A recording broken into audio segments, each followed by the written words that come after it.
سلام دوستان، من نیلا هستم و به چنل من خوش اومدین. امروز من اومدم به بازار سنتی در شهر کاشان که این بازار جزء یکی از آثار ملی ایران هستش. کاشان جزء شهرهای تاریخی ایران هستش که هر ساله گردشگران و مسافران داخلی و خارجی زیادی برای بازدید از مراسم گلابگیری و جاذبه‌های تاریخی به این شهر سفر می‌کنند. این بازار هم جزء یکی از جاذبه‌های گردشگری کاشانه. این بازار در زمان حکومت فتحعلی‌شاه قاجار تأسیس شده و تو این بازار کاروانسرا، تیمچه و بازارچه‌های متعددی ساخته شده. اینجا هم حمام تاریخی خانه که مربوط به دوره زندیه است و در بازار کاشان قرار داره. همونطور که میبینید در حال مرمت و بازسازی این بنا هستن و من نتونستم که از داخل اینجا براتون فیلم بگیرم.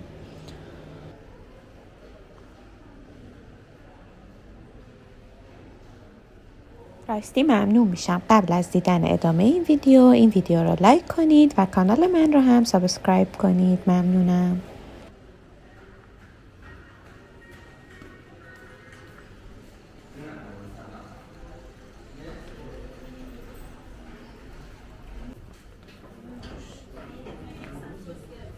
بازار سنتی کاشان در دوره صفویه هم در اوج و رونق خودش بوده و در زمان حکومت شاه عباس اول جهانگردان زیادی به این بازار می اومدن و خرید و فروش های زیادی در اینجا انجام می شده.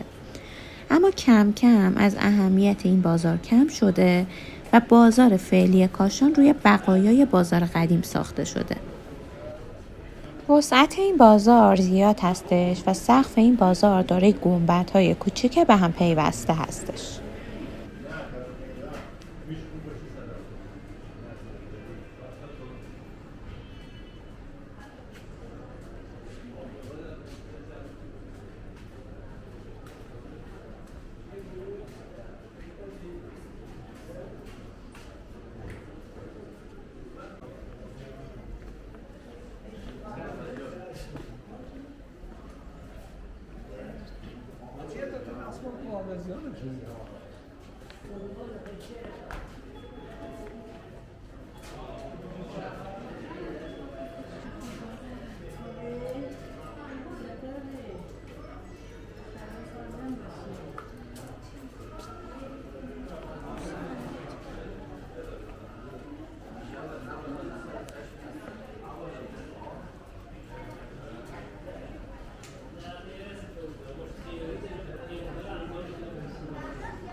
اینجا هم تیمچه یا کاروانسرای امین‌الدوله هستش که یکی از بخش‌های دیدنی بازار کاشان به حساب میاد.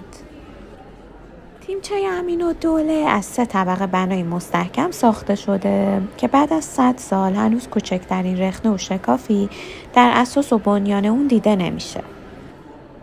در سقف این تیمچه هم شاهد مقرنس‌کاری‌هایی از جنس آجر و کاشی هستیم.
اینجا هم تیمچه و کاروانسرای بخشی هستش که مربوط به دوره قاجاره و در راسته بازار کاشان قرار داره.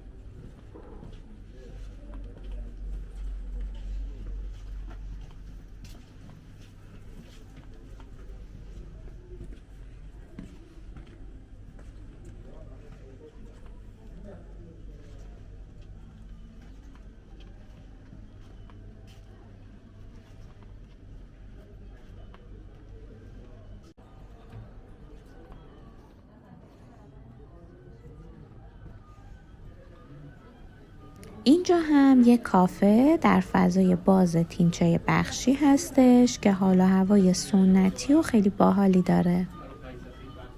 بریم با هم یه نگاهی به داخل این کافه دنج و قشنگ هم بندازیم.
دوستان، به انتهای این ویدیو رسیدیم. امیدوارم که از این گشت و گذار داخل بازار سنتی کاشان با من لذت برده باشین.